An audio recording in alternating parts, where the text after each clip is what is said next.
لیکن بڑھاپے اگر آپ 51 سال کے آدمی سے پوچھئے کہ بھئی زخم سکنے کتنے ٹائم لگتا، وہ عمر میں نبی صلی اللہ علیہ وسلم کو جو پتھر مارے گئے اس کی وجہ سے جو خون نکلا، نہ جانے کتنی رات آپ تکلیف کی حالت میں سوئے ہوں گے۔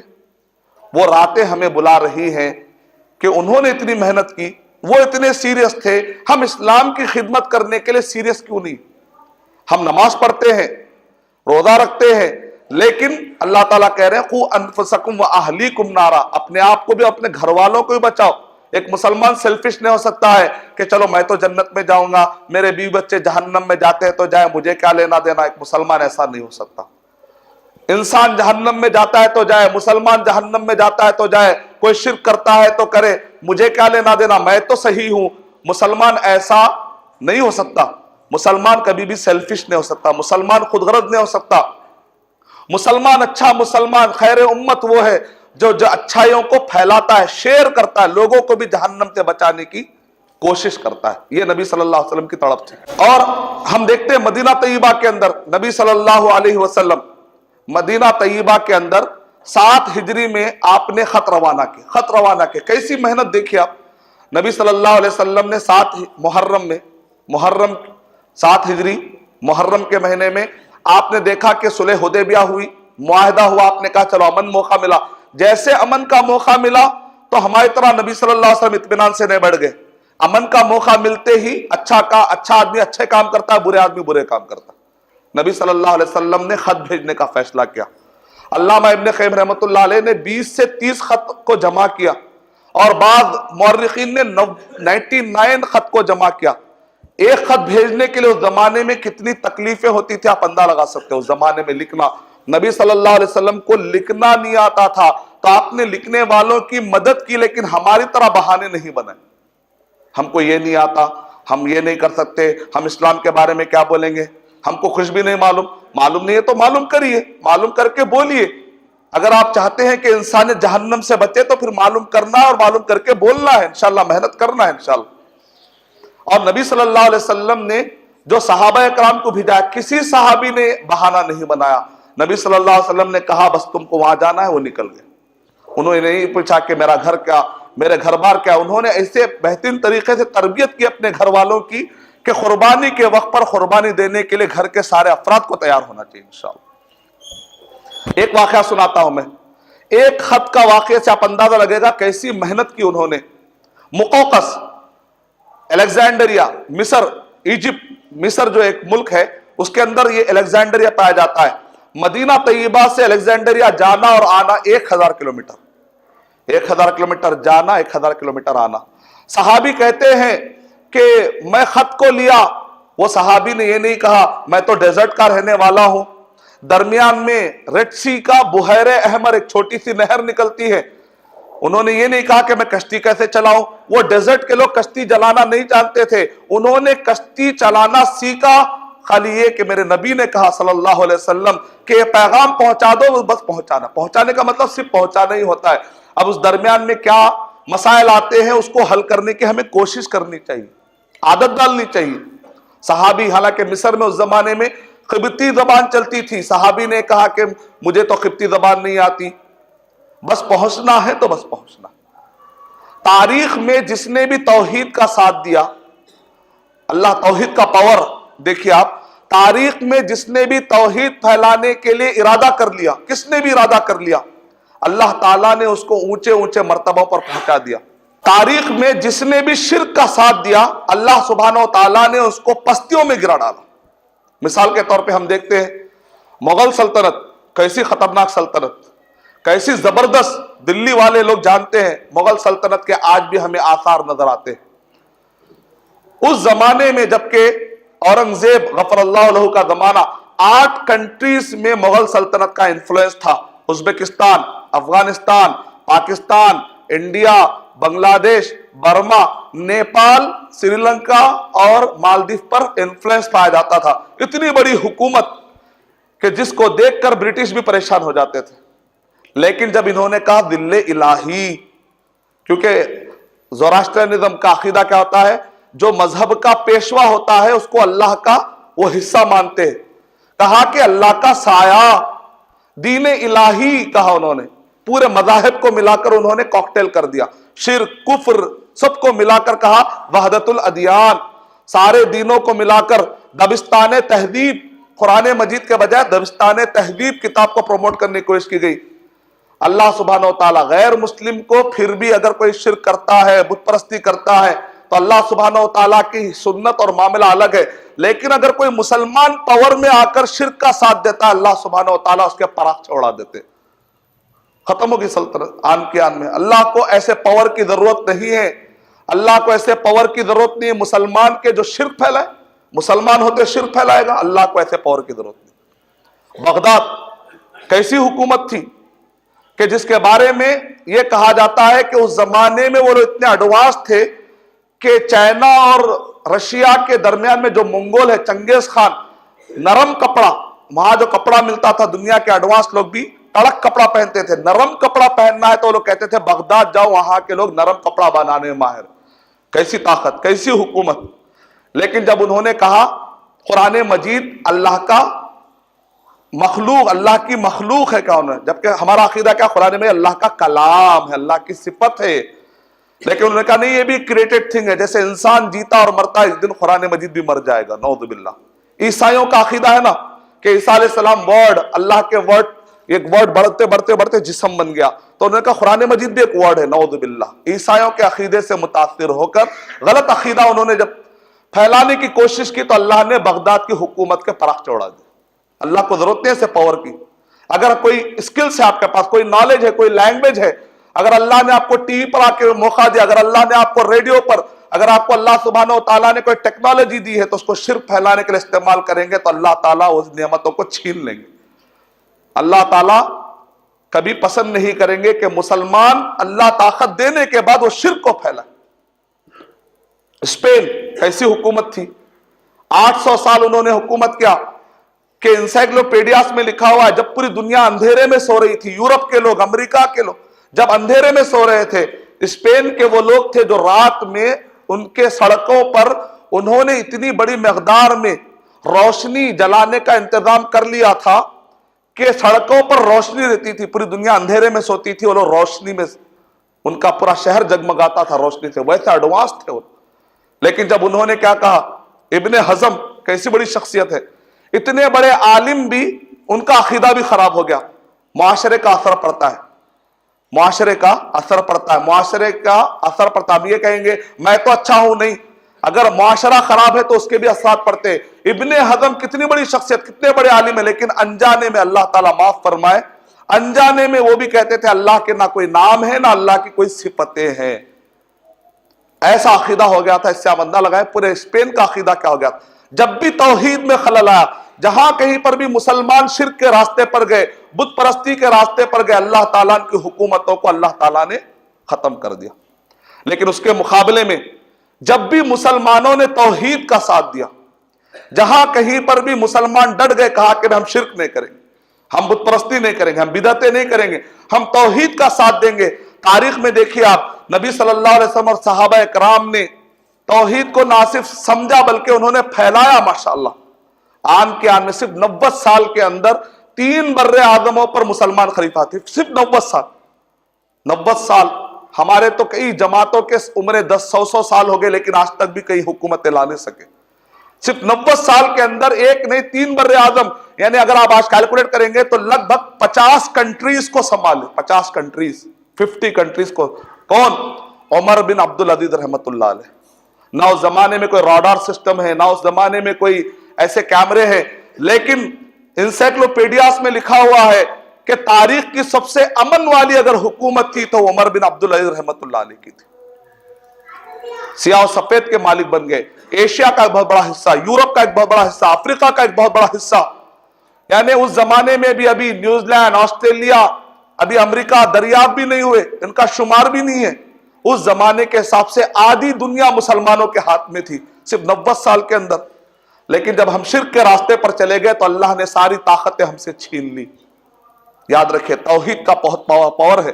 آپ کہیں گے ہو سکتا ہے یہ تو آپ بہت پرانی مثال دے رہے ہیں کہ توحید کا ساتھ دینے سے ایسا ہو گیا، کیا قریب میں بھی ایسے کوئی واقعات ہے کہ توحید کا ساتھ دینے سے اللہ تعالیٰ نے حکومت کا پاور دیا اور مسلمانوں کو مضبوط کر دیا؟ تو میں آپ کو کہوں گا محمد بن عبد الوہاب رحمۃ اللہ علیہ. آپ نے سنا ہوگا یہ ورڈ وہابڑا, کہتے ہیں تم وہابی ہو وہابی ہو, تو آپ کہیے وہابی مت کہیے, مجھے وہابی کہیے آپ, اور ذرا تشدید کے ساتھ کہیے, کوئی پرابلم نہیں. کیوں بھائی, کیوں آپ یہ لقب کو پسند کرتے ہیں؟ کیونکہ وہاب کس کی کا نام ہے؟ اللہ. وہابی مطلب اللہ والے. الحمدللہ, ایکسپٹڈ, نو پرابلم. آپ ہمیں برا لقب دیجئے, اس کے اندر اچھا معنی ہے, ہم لے لیں گے. محمد بن عبد الوہاب رحمۃ اللہ علیہ, جب یہ عرب کنٹریز میں ان کو شعور آیا کہ عرب میں بہت شرک پھیلا ہوا ہے, بہت زیادہ شرک پھیلا ہوا ہے, تو انہوں نے عیینہ سے کام شروع کیا. عیینہ کو انہوں نے مرکز بنا کر کام شروع کیا. تو وہاں کے لوگوں نے ان کو اتنا مارا, یہاں تک کہ زخمی ہو کے گر پڑے. محمد بن سعود, جو ابھی سعودی گورنمنٹ ہے, ان کے ابا کے نام پر ہے, محمد بن سعود رحمت اللہ علیہ, ان کے قبیلے کے باہر لے جا کر ان کو پھینک دیا گیا. لوگوں نے, وہاں کے سپاہیوں نے ان کو اٹھایا اور اٹھا کر لے جا کر بادشاہ کے پاس, محمد بن سعود رحمت اللہ علیہ کے پاس انہوں نے پیش کیا. جب وہ ہوش میں آئے تو ان سے پوچھا گیا آپ کس بنیاد پر آپ کو مارا گیا؟ کہا کہ وَمَا نَقَمُوا مِنْهُمْ إِلَّا يُؤْمِنُوا بِاللَّهِ الْعَزِيزِ الْحَمِيدِ. کہا کہ میں نے ان کی کوئی زمین نہیں چرائی, نہ میں نے ان کو کبھی گھورا, نہ ان کی غیبت کی, میں تو صرف توحید کی بات کرتا ہوں, شرک مت کرو, شرک مت کرو. تو یہ لوگوں کو پسند نہیں آتی بات, اور انہوں نے مجھے اتنا مارا کہ زخمی کر دیا. تو محمد بن سعود رحمت اللہ علیہ نے کہا اچھا توحید کے لیے آپ ٹھہرے ہوئے ہیں, تب تو آج سے میرا پاور اور آپ کا علم, چلو ہم دونوں مل کر پورے سعودی عرب سے شرک کو ختم کرتے. دونوں نے معاہدہ کیا. چھوٹا قبیلہ, پورا سعودی عرب پہ ابھی ان کو اللہ نے حکومت نہیں دی تھی, چھوٹا قبیلہ تھا, بہت چھوٹا قبیلہ. محمد بن عبد الوہاب رحمت اللہ علیہ نے کہا اے قبیلے کے سردار, یاد رکھنا اگر تم توحید کا ساتھ دے رہے ہو, بہت جلد اللہ تعالیٰ یہ پورے کنٹریز پر اللہ تعالیٰ تمہیں غلبہ عطا کر دے گا. محمد بن سعود رحمت اللہ علیہ کو محمد بن عبد الوہاب رحمت اللہ علیہ نے کہا لیکن کل کے دن اگر حکومت مل جائے تو تم پھر علم کے راستے کو نہ چھوڑنا, کہیں ایسا نہ ہو کہ حکومت مل گئی تو علم کے راستے کو نہ چھوڑنا. تو محمد بن سعود رحمت اللہ علیہ نے اس وقت پر کہا میں آپ سے وعدہ کرتا ہوں اگر اللہ نے مجھے اس کنٹری کا بادشاہ بنا دیا تو میں آپ کے خاندان میں جتنے علماء آئیں گے ان کی نگرانی میں پوری حکومت کر دوں گا. الحمدللہ آج تک بھی وہ لوگ اپنے معاہدے پر قائم ہیں. وہاں کا جو وزارہ منسٹری ہے, محمد بن عبد الوہاب رحمت اللہ علیہ کے خاندان میں جو علماء کرام ہیں ان کی سرپرستی میں چلتا ہے پوری سعودی گورنمنٹ. دیکھتے ہی دیکھتے اللہ سبحانہ و تعالیٰ نے, آپ جانتے ہیں محمد بن عبد الوہاب رحمت اللہ علیہ 1707 یہ ٹائم پر جبکہ ہندوستان میں برٹش یہاں پر آہستہ آہستہ انفلوئنس بڑھا رہے تھے, پوری دنیا مایوسی کے دور سے گزر رہی تھی, اس وقت پر محمد بن عبد الوہاب رحمت اللہ علیہ نے توحید کا پیغام لے کر ارادہ کیا تو دیکھتے ہی دیکھتے اللہ سبحانہ و تعالیٰ نے پورے سعودی عرب پر ان کو پاور عطا کر دیا. اللہ نے مدد کی کہ نہیں کی؟ آج کے دور میں بہت سارے مسلمان گھرانے سعودی عرب جا کر, عرب کنٹریز میں جا کر, گلف میں جا کر, جہاں پر الحمدللہ ظاہری طور پہ آپ کو کوئی شرک نظر نہیں آتا, اتنا زیادہ محنت کی گئی, کئی سالوں کی, 200 سال سے بھی زیادہ محنتوں کا نتیجہ ہے کہ آج عرب کنٹریز میں آپ کو شرک نظر نہیں آتا.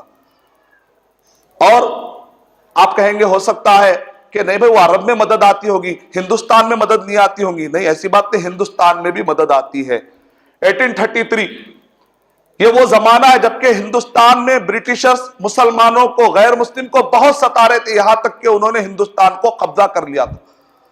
نوٹ کرنے والے نوٹ کر لیں کہ ماشاءاللہ مسلمان اس ہندوستان کو آزاد کرانے کے لیے جو نمایاں رول رکھتے ہیں, تاریخ لکھنے والے کو چاہیے کہ وہ پھر سے تاریخ لکھے تو ضرور پتا چل جائے گا کہ اس ہندوستان کو آزاد کرانے میں جتنا مسلمان کا رول ہے, جتنا مسلمانوں کا خون بہا ہے, دوسرے کمیونٹیز کا اتنا نہیں بہا. It is a challenge.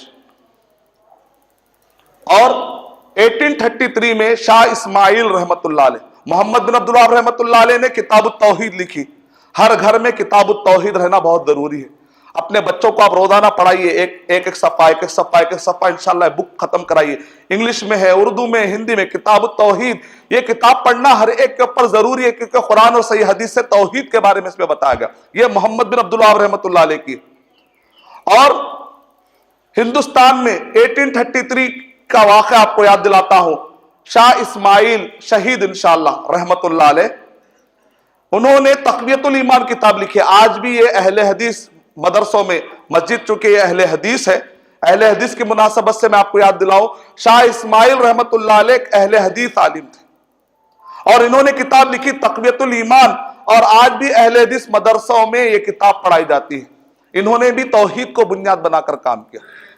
لوگ سیاست کو بناتے ہیں، تعلیم کو بناتے ہیں، صلاح کو بناتے ہیں، لیکن توحید کو بنیاد بنائیں گے تو ہمیشہ مدد ہوگی انشاءاللہ۔ تقویت الایمان انہوں نے کتاب لکھی، اور انہوں نے ایک چھوٹا سا گروہ کی ترتیب دی، اس کی انہوں نے ٹریننگ دی۔ تقویت الایمان کتاب پڑھتے تھے، اور دیکھتے ہی دیکھتے پورے ہندوستان کے اندر ایک ٹیم تیار ہو گئی۔ 1833 کا اگر آپ تاریخ کا پنہ نکال کر دیکھیں گے، آپ کو پتا چلے گا کہ چھوٹی سی جماعت تھی، لیکن انہوں نے انگریزوں کو ملک کے باہر نکال دیا تھا۔ اللہ نے ایسا پاور دیا۔ ہندوستان میں ہی مدد آتی ہے، یعنی اللہ سبحانہ، اس زمانے میں ان کے اطراف جو اہل حدیث جمع ہو چکے تھے، جو مسلمان جمع ہو چکے تھے، الحمدللہ ہندوستان کو آزادی دلانے میں ان مسلمانوں کا بہت بڑا دخل ہے۔ انہوں نے کس کو بنیاد بنایا تھا؟ توحید کو۔ جب بھی توحید کو بنیاد بنا کر کام کیا جائے گا، اللہ سبحانہ و تعالیٰ آپ کو پاور دینے کے لیے، آپ کو مدد دینے کے لیے تیار ہے۔ لیکن جہاں کہیں پر بھی شرک ہوگا، اللہ سبحانہ و تعالیٰ اس کو معاف نہیں کریں گے۔ دنیا میں بھی پاور چھین لیا جائے گا، اور آخرت کے بارے میں بھی اللہ تعالیٰ نے اعلان کر دیا، اِنَّهُ مَن يُشْرِكْ بِاللَّهِ، سورہ مائدہ نمبر 5 کے آیت نمبر 72 میں، کہ جو کوئی بھی اللہ کے ساتھ کسی کو بھی شریک کر دے گا، اِنَّهُ مَن يُشْرِكْ بِاللَّهِ فَقَدْ حَرَّمَ اللَّهُ عَلَيْهِ الْجَنَّةَ، تو اللہ سبحانہ و تعالیٰ نے ان پر جنت حرام کر دی۔ وَمَأْوَاهُ النَّارُ، جہنم ان کا ٹھکانہ ہے۔ وَمَا لِلظَّالِمِينَ مِنْ أَنصَارٍ، اور ظالمین کے لیے کوئی مدد کرنے والا نہیں۔ اللہ تعالیٰ اسے ظلم سے بچائے کہ ہم اللہ پہ ظلم کریں، نعوذ باللہ۔ اسلام کی خدمت کے لیے، توحید کو پھیلانے کے لیے سخت محنت کی ضرورت۔ یہ ٹاپک کو خاص طور سے میں کیوں لیا؟ میں نے آپ کو تاریخی واقعات بتائے، توحید کا مطلب میں نے آپ کو بتایا، آیتیں میں نے آپ کو بتائی، تاریخ میں اللہ کی مدد کیسے کیسے میں نے آپ کو بتائی۔ آج کے دور میں خاص طور سے اسلام اور مسلمانوں پر سخت حملے ہو رہے ہیں۔ اگر آپ دیکھیں گے میڈیا کو، تو میڈیا کے بعض گوشے، خاص طور سے 1912 سے لے کر 1947، یہ وہ دور ہے جبکہ فرسٹ ورلڈ وار اور سیکنڈ ورلڈ وار پیش آئی، پہلی جنگ عظیم اور دوسری جنگ عظیم، 1912 سے 1947، تاریخ کی سب سے بڑی دہشت گردی، جس کو کہا گیا grains book of world record میں بتایا گیا کہ تاریخ کی سب سے بڑی دہشت گردی یہ ہے۔ اللہ اکبر، کتنے لوگ مارے گئے؟ 7 کروڑ معصوم مارے گئے۔ 7 کروڑ کوئی معمولی فگر نہیں، لاکھ نہیں، ہزار نہیں، 7 کروڑ۔ اور اللہ کا شکر ہے کہ اتنے بڑے واقعات میں مسلمانوں کا کوئی ہاتھ نہیں تھا۔ 102 کنٹریز، 102 102 کنٹریز، ممالک اس میں شریک ہوئے تھے جنگ کو قائم کرنے کے لیے۔ 2 کنٹریز جارڈن اور ترکی شریک ہوئے تھے الائنس کے طور پہ، زیادہ ان کی کوئی حرکت نہیں تھی، تعلقات تھے تو آنا پڑا بھائی، فوج بھی برابر نہیں تھی۔ باقی کے 100 کنٹریز پورے کے پورے نان مسلم۔ اتنا بڑا دہشت گردی کا واقعہ، تصور کیجئے کہ اگر یہ مسلمان کرتے تو نہ جانے آج مسلمانوں کے بارے میں اور کیا ہو جاتا، اللہ حفاظ فرمائے۔ لیکن اس ٹیررزم کے واقعے کو چھپانے کے لیے، کیونکہ جیسے یہ واقعہ پیش آیا تو یورپ اور امریکہ کے اندر غم کی لہر دوڑ گئی، 7 کروڑ مارے گئے۔ جو لوگ بچ گئے اس میں سے نہ جانے کتنے لوگ اپاہج ہو گئے، کسی کی آنکھ پھٹی ہے، کسی کا پیر ٹوٹا ہے، کوئی بڑے بڑے بیماریوں مبتلا ہو گیا، یتیم خانوں کی کثرت ہو گئی یورپ اور امریکہ میں، اولڈ ایجز ہوم کی کثرت ہو گئی، بیواؤں کی کثرت ہو گئی، پورے لوگ سناٹے میں آ گئے۔ بھئی کیا ہو گیا؟ یہ نئی ٹیکنالوجی کا کیا آخر نتیجہ نکلا؟ اللہ کا خوف نہیں تھا، آخرت کی کوئی اکاؤنٹیبلٹی نہیں تھی، نتیجے میں ٹیکنالوجی غلط راستے پر چلے گئی اور معصوموں کی جانیں چلی گئی۔ اب لوگ جنگوں سے گھبرانے لگے، کہا کہ بھئی جنگ نہیں ہونی چاہیے، کچھ بھی ہو جنگ نہیں ہونی چاہیے۔ نتیجے میں بہت بڑے بڑے دنیا کے اندر UN، بڑے بڑے ادارے وجود میں آئے، کہا کہ کسی بھی طریقے سے جنگ نہیں ہونی چاہیے، ہیومینٹی کی باتیں کی گئی، اور اسی طریقے سے فنڈامنٹل رولز کی باتیں کی گئی، فریڈم آف ایکسپریشن کی باتیں کی گئی، جو چاہے کہہ لو، لڑو مت۔ اور میڈیا کے بعض گوشوں نے دیکھا پوری دنیا امن امن امن امن بہت کہہ رہی ہے، حقیقی امن تو کہاں ملتا ہے؟ اسلام میں ملتا ہے، ان کو معلوم ہے۔ تو کہا کہ کہیں یورپ اور امریکہ کے لوگ امن امن کہتے کہتے کہ اسلام قبول نہ کر لے، کیونکہ اسلام کے ورڈ میں ہی امن ہے، سلامتی ہے، پیس ہے۔ اس سے پہلے کہ یہ لوگ یہ امن کی طرف آئیں، ان کو اسلام کے بارے میں غلط فہمیاں ڈال دینی چاہیے۔ تو 1947 کے بعد پہلی جنگ عظیم اور دوسرے جنگ عظیم جو اتنے بڑے واقعات پیش آئے، اس کو چھپاتے ہوئے مسلمانوں کو سامنے لا دیا گیا، اور ان کو کہا گیا تم جنگ سے ڈر رہے ہو، تم جنگ سے ڈر رہے ہو. یہ جو مسلمان ہیں دنیا میں، یہ لوگ نیکسٹ تمہارے لیے خطرہ ہو سکتے ہیں. اچھا کیوں؟ کیونکہ ان کے قرآن مجید میں جہاد کا ورڈ ہے. جہاد کا معنی بدل دیا انہوں نے، کہا کہ ہولی وار، ہولی وار. یہ لوگ مذہب کے نام پہ کسی کو بھی کاٹ ڈالتے بھائی. اچھا ان کو ختم کر دو، ان کے پاس نہ پروفیسر ہے، ان کے پاس نہ سائنٹسٹ ہے، ان کو ختم کر دیا جائے تو کوئی پرابلم نہیں ہے. پروگرامنگ کی گئی، 60,000 کتابیں اسلام اور مسلمانوں کے خلاف لکھی گئی. دا اورینٹلزم پیج نمبر 59-69 کے درمیان یہ حقیقت بتائی گئی. 60,000 کتابیں اسلام اور مسلمانوں کے خلاف لکھی گئی. گزشتہ 10 سالوں میں اسلام اور مسلمانوں کے خلاف 30 موویز نکالے گئے. ماضی قریب میں آپ جانتے ہیں، اخباروں میں آپ جانتے ہیں کہ اس کے اندر ایک فلم نکالی گئی. اخبار پڑھنے والے آپ ہیں ماشاءاللہ، آپ جانتے ہیں، صاحب علم ہے. اس فلم کے اندر 17 منٹ کی یہ فلم ہے اور کہا مسلمانوں کا بھولا پن. دیکھیں کتنا سرکاسٹک ہے، انوسنس آف مسلم، مسلمانوں کا بھول، یعنی یہ لوگ بھولے پن میں آ کے تم کو قتل کر دے رہے. اور اس کے اندر 17 منٹ میں یہ بتایا گیا، شروع کے 2 منٹ میں کہ مسلمان دہشت گرد ہے، باقی کے 15 منٹ میں بتایا گیا کہ نعوذ باللہ نبی صلی اللہ علیہ وسلم کے بارے بتایا گیا کہ وہ وومن ادھر تھے، عورتوں کے پیچھے تھے، نعوذ باللہ. اور یہ ایک انسان کو اس میں بتایا گیا کہ جیسے قصاب ہوتا ہے تو کاٹتے کاٹتے خون اڑتا ہے، پورے جسم پہ خون ہوتا ہے. کہا کہ اس سے مراد محمد صلی اللہ علیہ وسلم، کیونکہ انسانوں کو یہ شخص بہت مارتا تھا. چھوٹے بچوں کو، معصوموں کو پروگرامنگ کی جا رہی ہے ٹیکنالوجی کے ذریعے سے، میڈیا کے ذریعے سے، پرنٹ کتابوں کے ذریعے سے. معصوم دنیا کے اندر آج بھی، یورپ، امریکہ اور ہندوستان کے اندر آج بھی کئی ایسے غیر مسلم ہیں جو معصوم ہیں، اسلام اور مسلمانوں کو چاہتے ہیں، لیکن ان کے ذہنوں کو میڈیا کے بعد گوشے زہریلا کر رہے ہیں. کہہ رہے ہیں کہ یہ دیکھو یہ خون جو لگ رہا ہے یہ شخص کے اوپر، یہ محمد صلی اللہ علیہ وسلم. ہم کہتے ہیں ہاں وہ خون محمد صلی اللہ علیہ وسلم کے جسم پر تم کو اگر نظر آ رہا ہے، تم تصور اگر کر رہے ہو نا، یہ خون نبی صلی اللہ علیہ وسلم کے حملے کی وجہ سے نہیں، یہ خون نبی صلی اللہ علیہ وسلم کو طائف کے میدان میں جو ان کو پتھر مارے گئے تھے نا، وہ ظالموں کے پتھر مارنے کی وجہ سے نکلا ہوا خون تھا، جس کی بنیاد پر نبی نے کہا جاؤ میں نے تم کو معاف کر دیا. وہ خون کی حالت میں بھی نبی صلی اللہ علیہ وسلم نے کہا ہاتھ میں تلوار تم جو دکھا رہے ہو نا، یہ وہ فتح مکہ کی تلوار ہے کہ ہاتھ میں تلوار تھی. آپ نے کہا میں چاہتا تو جواب بھی دے سکتا تھا، لیکن میں کہتا ہوں جاؤ میں نے تم کو معاف کر دیا. یہ مظلومیت کا خون ہے، یہ ظالم کا خون نہیں. لیکن اگر ہم آگے بڑھ کر جواب نہیں دیں گے، آپ جانتے کتنا نفرت ڈالی جا رہی ہے. آکسفورڈ ڈکشنری میں محمد کا ورڈ اگر آپ ماریں گے صلی اللہ علیہ وسلم، جنرلی پروننسیشن اسپیلنگ کیا ہوتی ہے؟ MUHAMMED، MOHAMMED، MOHAMMED، MUHAMMAD. Generally تو یہی اسپیلنگ ہوتی ہے، لیکن اس میں سے ایک اسپیلنگ بھی آپ کو نہیں ملے گی. آکسفورڈ ڈکشنری، دنیا جس کو بھروسہ کر کے پڑھتی تھی پورا بھروسہ ہی چلے گیا. Spanish, Dutch, German, French, English, آپ جا کے ماریے دیکھیں اس کے اندر کیا پروننسیشن جا رہا ہے. میں ورڈ وہ نہیں کہنا چاہ رہا ہوں کیونکہ اللہ تعالیٰ قرآن مجید میں کہہ رہے ہیں بئس الاسم الفسوق بعد الایمان، ایمان لانے کے بعد گالی دینا تو بری بات ہے ہی، گالی کا ذکر کرنا بھی بری بات. 61 طریقے سے اس ورڈ کو مروڑا گیا اور اس کے اندر سے ہر ایک کے اندر سے گالی کا معنی نکلتا ہے، گالی کا. جو قوم نبی صلی اللہ علیہ وسلم کو سیدھے منہ ورڈ ادا کرنا نہیں چاہتی، آپ کیسے امید لگائیں گے کہ وہ لا الہ الا اللہ محمد رسول اللہ پڑھے گی؟ اس سے پہلے کہ میڈیا کے بعض گوشے معصوموں کا ذہن خراب کرے، ہم کو اٹھنا پڑے گا. ہم میں سے ہر ایک کو اٹھنا پڑے گا. فلاں کام کر رہے ہیں، فلاں کام کر رہے ہیں، واہ واہ واہ واہ، بہت اچھا ہے مول صاحب آپ کام کر رہے ہیں، آپ کھائیے پیجئے، ایک ایک کا کام آپ کر رہے ہیں، سب کو کام کرنا ہے. نبی صلی اللہ علیہ وسلم بیان کرتے تھے اور ساتھ میں تربیت بھی کرتے تھے. صحابہ کی اپنے ٹیم کی تربیت بھی کی. تو ہمارے پیس ٹور کا مقصد کیا ہے؟ نارتھ انڈیا میں 30 دن سے ہم نکلے ہوئے. کس چیز نے ہم کو گھروں سے باہر نکالا؟ ہم دیکھ رہے ہیں کہ اسلام اور مسلمانوں کے امیج کو خراب کیا جا رہا ہے. تو ہم نارتھ انڈیا گھومنے نہیں آئے. نارتھ انڈیا ہمارے آنے کا مقصد بہت کلیئر ہے. 7 لوگوں کی ٹیم، برادر منصور، برادر نظام، برادر اشفاق، برادر فہیم اور برادر رفیع، برادر ذاکر، پورے 7 کا گروپ ہمارا نکلا. 1 مہینے سے مسلسل ہم باہر ہیں. خالی لوگ جگہ جہاں موقع مل رہا بتا رہے ہیں کہ اسلام میں امن ہے، اس کی دلائل یہ ہے. سورہ مائدہ نمبر 5 آیت نمبر 32 پڑھ کے سنا رہے ہیں. غیر مسلموں تک بات پہنچانے کی کوشش کر رہے ہیں. تو مطلب کیا ہے یہ پستور نکالنے کا؟ تاکہ سب مسلمانوں میں جذبہ ڈالنے کی کوشش کریں کہ میڈیا کے بعض گوشوں نے ماس لیول پر تباہی پہنچائی ہے. ایسے وقت پر ہم میں کا جب تک انڈیویجل نہیں اٹھے گا اس وقت تک یہ غلط فہمیاں دور ہونے والی نہیں. اگر غلط فہمیاں دور نہیں ہوں گی فیلنگز جنم لیں گے.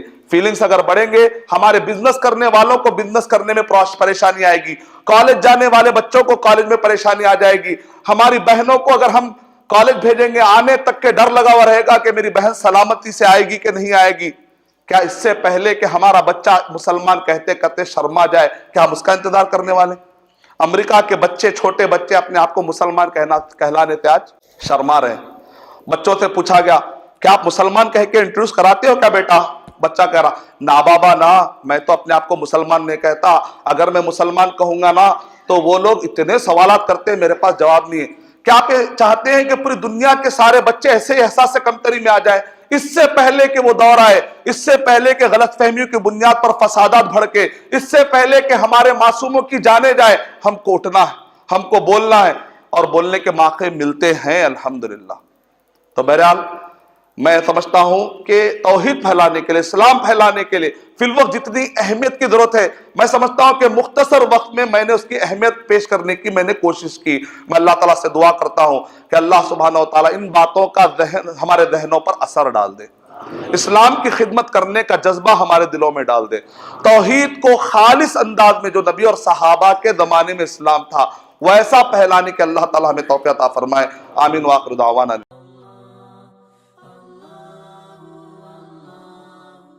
For authentic Islamic information, please log on to www.askislampedia.com.